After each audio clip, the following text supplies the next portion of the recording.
everybody. My name is Miss Cecily, and I volunteer here at the library. And I'd like to share the Berenstain Bears book, The Berenstain Bears and the Messy Room.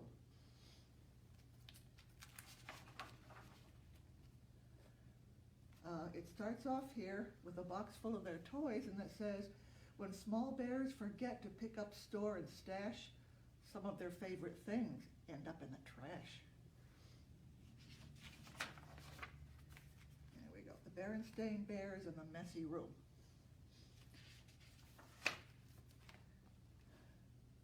From the outside, the Bears' treehouse, which stood beside a sunny dirt road deep in bear country, looked very neat and well kept.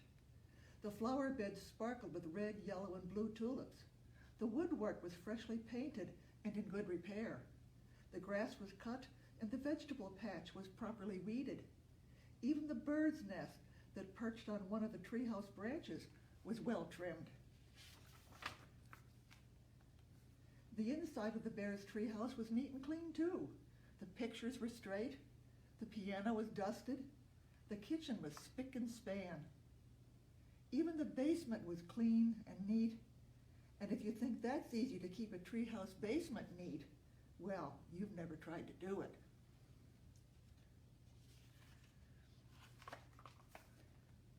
Yes, the Bears' treehouse was a lesson in neatness and cleanliness, except for one place.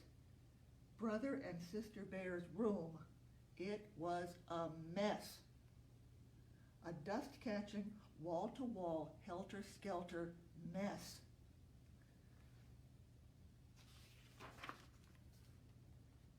A half-done jigsaw puzzle gathered dust in one corner of the room. A group of brothers' dinosaur models collected cobwebs in the corner. And as for the Cubs' big storage closet, well, just be careful how you open it. It wasn't that brother and sister were naturally messy.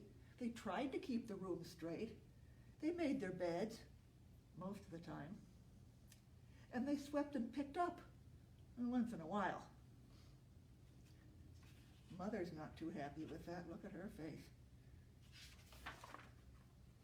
The trouble was that when the cleanup time came, they spent more time arguing than cleaning.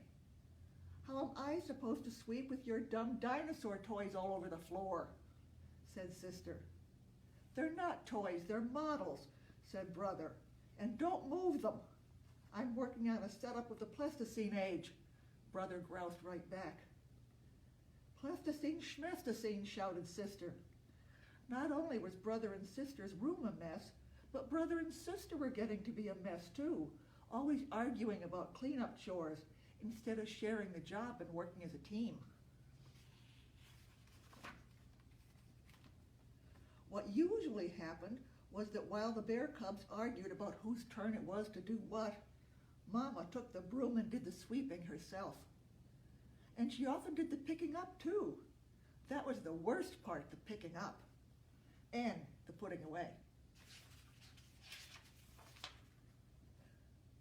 Well, the mess just seemed to build up until one day, maybe it was because Mama's back was a little stiff, or maybe it was because she stepped on Brother's airplane cement, or maybe she was just fed up with that messy room. But whatever it was, Mama Bear lost her temper. She stormed into the cubs' room with a big box. The first thing we have to do is get rid of all this junk, she said. Junk, said brother and sister, watching in horror as Mama began to throw things into the box. My teddy bear isn't junk, screamed sister. My bird's nest collection isn't junk, said brother, yelling at the top of his lungs. The screaming and yelling got so loud that it reached Papa, who was in his workshop putting the finishing touches on a batch of chairs that had been ordered by one of his customers. He couldn't imagine what was wrong.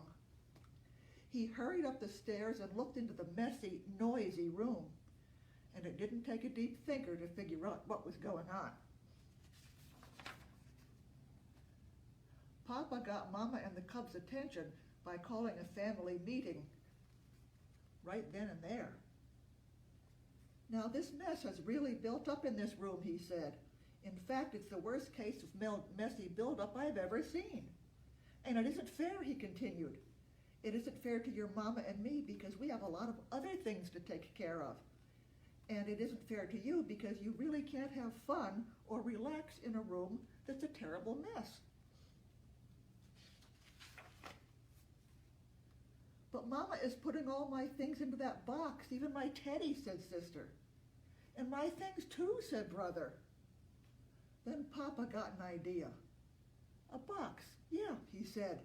Better yet, a lot of kind of boxes. A big box for your large toys. I can make one for you in my workshop. And smaller boxes for your collections and models. And how about one of those boards with holes and pegs to hang things on, said Sister. A pegboard, said Papa. Great idea. What this room needs is a little organization. A little organization and a few rules, said Mama. Rules about more sweeping and less arguing and not leaving things together dust and cobwebs. Papa set to work making a fine big toy box and a large pegboard, while the cubs and Mama sorted toys, books, games, and puzzles and put them into boxes that fit neatly into the closet, and every box was clearly labeled.